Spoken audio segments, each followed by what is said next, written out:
Hello and welcome. My name is Robin and let's talk The Last of Us. This is something I've wanted to do for a while. I'm a bit late to the party, clearly. So this is going to be a penultimate episode, little review of the season so far, and moving into, hopefully I can pull off doing a finale version as well. Now, The Last of Us is a game I have loved. It's my favorite game of all time. I've played the three of them. If there's any more, I don't know about them, but I've played You Left Behind, You Last of Us Part 1 and Part 2, and I adore them. However, I'm a pretty shitty gamer. So if you're a hardcore gamer, I might not be the guy for you. I started playing The Last of Us on hard, couldn't get through the tutorial, dropped it to normal, then I pushed on forward to that first clicker encounter, and then I was playing easy from then on. I don't 100% games, haven't got all the Firefly tokens or any of that sort of stuff, but I absolutely love the story. The narrative of this game is just beautiful. It's part 1, part 2, and what Naughty Dog do and the way they make you feel emotions, I love. So, I thought, why not talk a little bit about the game and the show together, what they've done, what they haven't done, see what I would have done better. You know what, in the grand scheme of things, who am I to say to Craig Mazin and Neil Druckmann how they should have fixed a TV show that's pretty freaking awesome, if you ask me. It's definitely one of my favorite shows, and it's been getting stronger and stronger as the episodes got on. However, it wasn't always like this. I wasn't always, I was kind of a bit nervous when this show was announced. I love the game so much that I didn't want them to really ruin the TV show. I don't know about Bella Ramsey playing Ellie. They're not giving her Ellie fringe, and for some reason, I was hooked on Ellie needing that fringe. I don't know why, but it gave me a lot of nerves to see if could Bella do this. Turns out Bella can do it. In the early days, Bella and Pedro, I felt, took a little bit of time to warm up into the characters, maybe a little bit of direction that I don't 100% agree with, or I agree, but I would have liked to seen a bit of a mix, and we'll probably talk about that. Early on, very lovely start.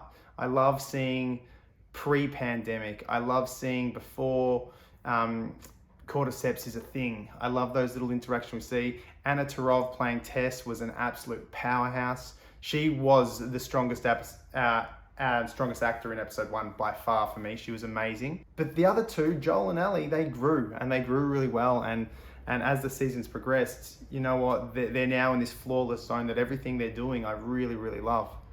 Earlier on, I felt Ellie was a little stronger than Joel. I felt Bella was stronger than Pedro. Now they're doing very, very well. But I think the problem I had early on was with Pedro, we heard all this stuff about how he's a psycho, how he's a crazy man, how he's all this stuff. But the whole time, he always looked afraid.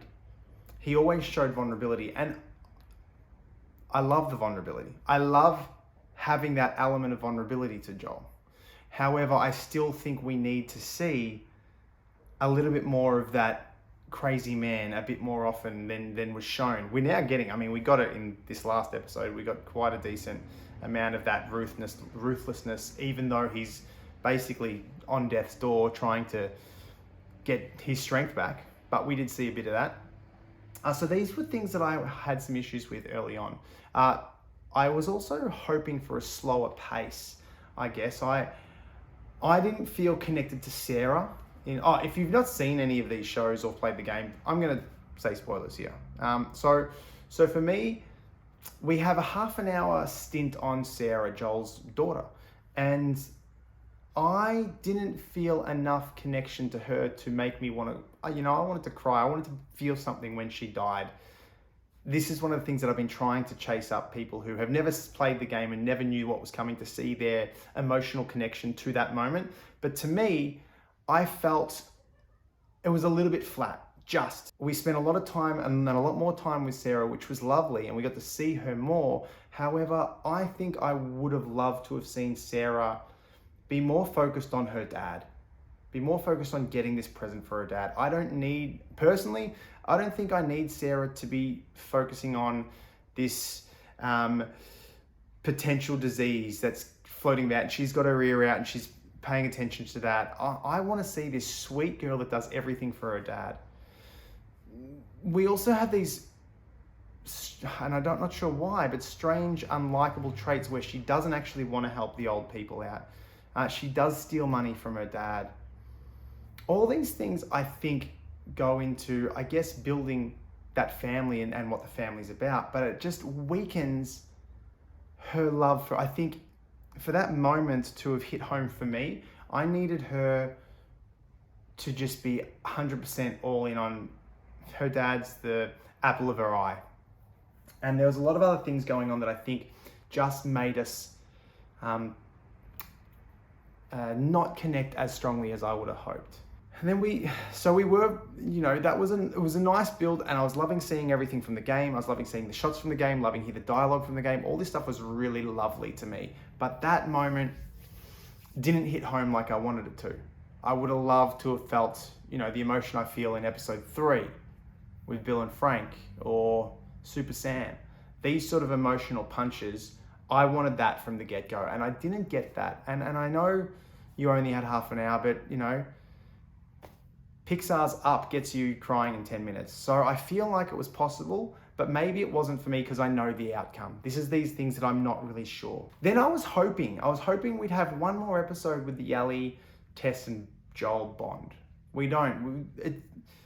That's all done really quick early on. I think I would have loved just a pure episode of them out there struggling a bit more, having a bit more success with some moments. We get the one clicker moment, and that's the moment Tess is bitten or scratched or she's done, and that's really quick. So we haven't got Tess building that motherly bond to Ellie that I possibly would have liked. We get Tess going, hey, I'm done here, and she's fine, and then that leads to that controversial moment of the zombie kiss, the infected kiss with Tess at the end. Now, I don't know if anyone listens to the podcast hosted by Troy Baker, who plays Joel in the video game and plays James for that one episode in episode 8 that just passed. It's with Neil Druckmann and Craig Mazin, and it's an amazing podcast. I will always watch the show straight on into the podcast because it just rocks. It's great to hear these two minds talk about their process, and they talk about this kiss, and they talk about the kiss being, because I was against it, and I still am more towards the no element of putting this in the film or in the show for a reason which I will tell in a second. But we have this moment where they've decided all the time it's always a very aggressive takeover by the infected to the next person. But what if you didn't resist? How would that look? Couldn't there be an element of calm? And I actually really like that thought process. I like it a lot. But turning it into this sexualization of, or the kiss element, that's very human. This is a fungus. I think it should be a bit different. What I think I would have liked more is, and I would have been able to be at peace with this, if those tendrils came out of not only the mouth, but they're also coming out of the nose. This is all one connected orifice. So I think to disassociate the humanistic element, I would have been able to let that go a bit more if they were also coming out of the nose. But the reason I'm still more towards no, I don't agree with the kiss, is because we're not going to see it again. We were never going to see that moment again. So why put it in? They put it in for a bit of a shock factor. I understand. I really like the thought process of what if you didn't resist? How would that transition be? How would that takeover be? I like that concept, but I mean, why? Because it's not going to have an impact later on. And there's a couple of these things that they set up. Like I'm a bit sad they don't use spores. I understand why, but there could be areas where Joel just masks up for a very short amount of time. But we also don't have very many infected in the grand scheme of the show. There's only the one episode when we lose Sam that we have the mass amount of infected that kind of come out of nowhere. But I'll get to that. So these first 2 episodes are a nice building block. And then we get Bill and Frank in episode 3. What a beautiful masterclass of storytelling that was. That was just this lovely little moment that, That's their big change. But their big change in the game, once you leave Bill, I don't think he's ever mentioned again, ever, full stop, period. He's done. So he serves his purpose and then he's never brought up in the world again. So, because we just keep traveling forward. So why not take this opportunity to give us this beautiful moment, this beautiful story that does change it a little bit, but change it for the better. We gain so much as a viewer, we gain so much from this new narrative that we can see. We can go into this world and we see these two lovers build their bond over the years and come to this beautiful conclusion, this heartwarming tragedy that in a world of death and destruction, we have this moment that is kind of complete. And I thought that was a brilliant change. That was the moment. So the first 2 episodes, I was like, yeah, this is okay. I'm definitely very much on board this show. But episode 3 sold me. I was like, this is it. And then couple that down with Super Sam. Oh, what another brilliant change. To make Sam deaf. Oh, that's another little beautiful masterclass. And if you don't listen to the podcast, or if you have listened to the podcast, you hear when Craig comes to Neil about this idea of, hey, what if he's deaf? Neil's instantly like, fuck, man. I wish I thought of that. Fuck you. I wish I thought of that. I can't change my game now because he needs to be deaf. Amazing little change that they put in that just makes it hit hard, or harder than it did prior. That moment is also, and just when Ali tries to heal him with her blood, it's an amazing episode. The only problem in this episode that I love this episode a lot, but the only problem I have is the infected. So we are told the infected are underground. Fedra was looking after them. Fedra was trying to get rid of them. Now, to me, how many years have these infected been under there? And how many infected are there? Because infected humans can't make more infected humans unless there's non-infected humans around. So surely over the years, the amount of infected that must be under there are dwindling away because Fedra are doing daily sweeps and killing them. So there must have been a ton down there. How they got them there, I don't know. But it all comes into this matter of just being in the right place at the right time for the sake of the story. We have that big confrontation, the truck explodes, and all the infected run out of the house. Now for me, I was pretty sure that Henry has guided them through onto the other side of the interstate, outside of Fedra's QZ, or the ex-Fedra QZ. How do they get there? Is it just coincidence that they're also there and they can connect there? To me, this is an opportunity to bring back something that you've set up in the show already. Some of the lore that you have changed. We don't have spores, but we have these tendrils. Why can't this street have those tendrils running across it that you see Joel, Ali, Henry, and Sam try to avoid?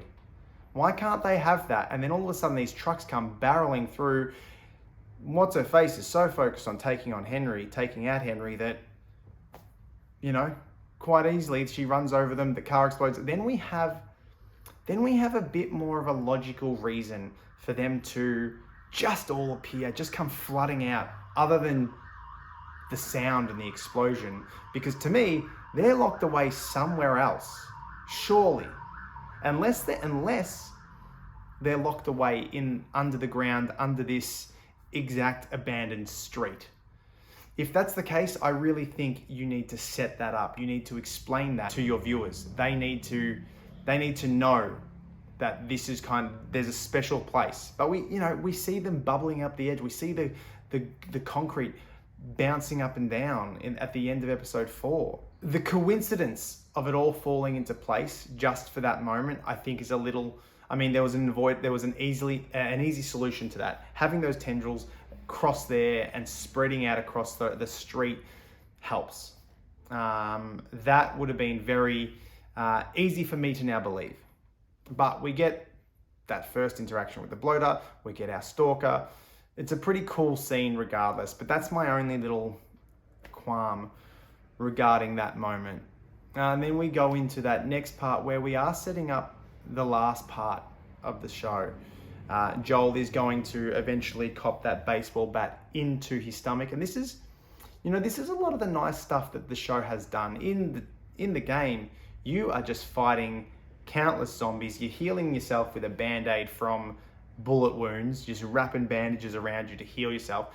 Obviously, the realism is taken away. The TV show really heightens that realism for the most part by making things more dangerous. A clicker, single clicker. We don't see many instances where, we've had that first interaction where we do lose Tess, and then we really kind of have that other large interaction where we lose Sam, and luckily the others get away. But the infected don't play as much of a part in the show. They're not needed as much because they can do more damage much more easy. And you see that, like, Joel falls out of the building to hurt himself, whereas now he just cops a broken baseball bat into the stomach, and we have the same result. Leading us into the last episode, episode 8, where Ellie is doing everything she can to save Joel. She ends up finding Dave and James and getting the penicillin, and that's all done really well. We don't have Joel stopping Ellie as Ellie destroys Dave. We don't have that. We do have the the coincidence of them meeting up at that exact same spot. I just feel like I need to see Joel clock the fire and head towards there. And from memory, I don't think that happens. Just those little bits help stitch the loose ends of a narrative together. When the viewer gets to see the character clock these things, and they don't just appear there, it's probably pretty hard to have done. But that fire, like that whole building is going up in smoke, and we don't really get much of a reaction from that. I'm not sure why. But as Joel comes in, I think it would be nice to have seen that, there's fire, there's smoke, there's something. That's the way I gotta go. I hope Ellie's okay. And meanwhile, Ellie doing everything Ellie... she's very good. Bella is very good in this episode. She's so good in this episode. And that last little moment when we get the official connection of father-daughter. This is the moment. This solidifies it. And this is something that, to me, in the grand scheme of this whole season, I think could have been slowed down a bit more. I would have loved another extra episode here and there if we could have put it in there, because that helps get the narrative of that bond from, I don't want anything to do with you because I'm too closed off. I know I don't want to let you down like I let my daughter. All that stuff, to Joel actually embracing her and saying, baby girl, you're okay, baby girl, or whatever he says.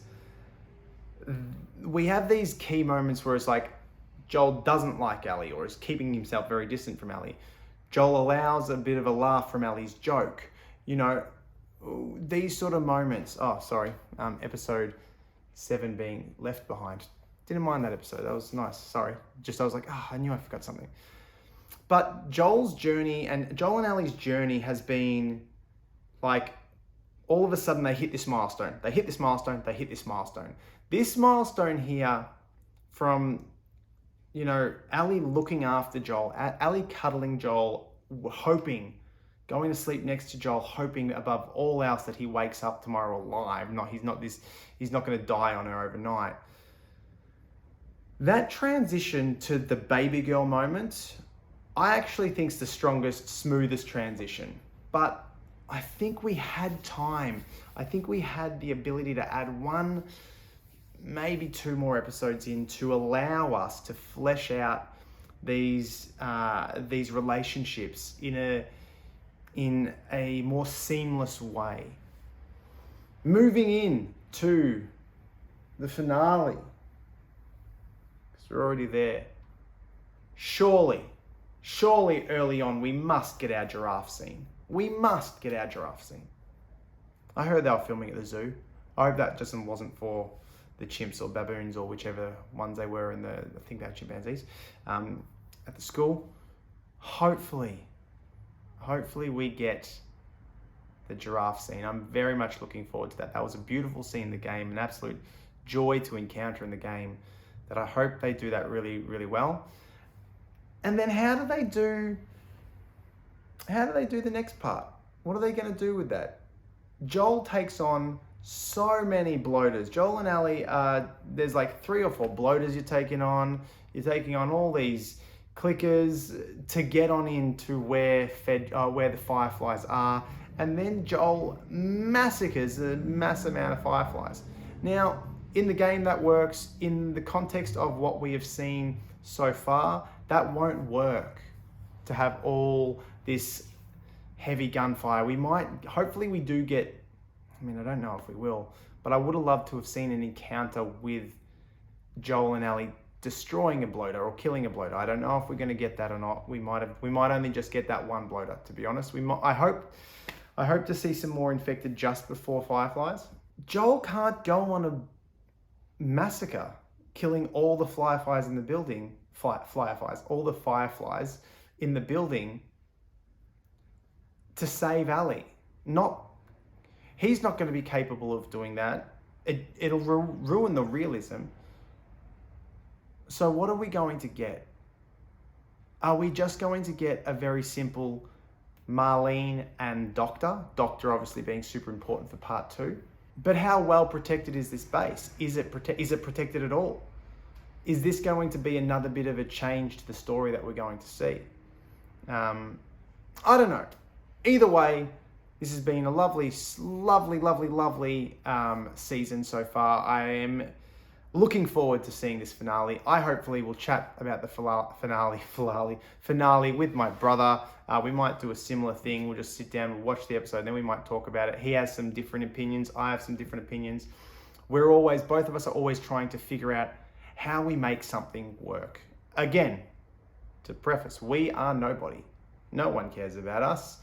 We can't be sitting here saying, hey, Craig and Neil, this is what you should have done. Because these guys are professionals. They're working in the biz that we're trying to work in.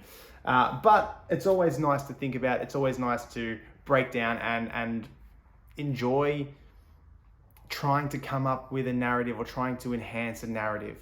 Hopefully you're enjoying the season. Tell me what you think. Love to hear a couple of your thoughts. And I hope to do more of these little TV show, film breakdowns in the future of what may work, what doesn't work, what I'd like to see. I don't know how this is going to work, but this is just a starting process, and hopefully we'll get stronger from there. All right. Hopefully see you guys next week for the finale. Can't wait.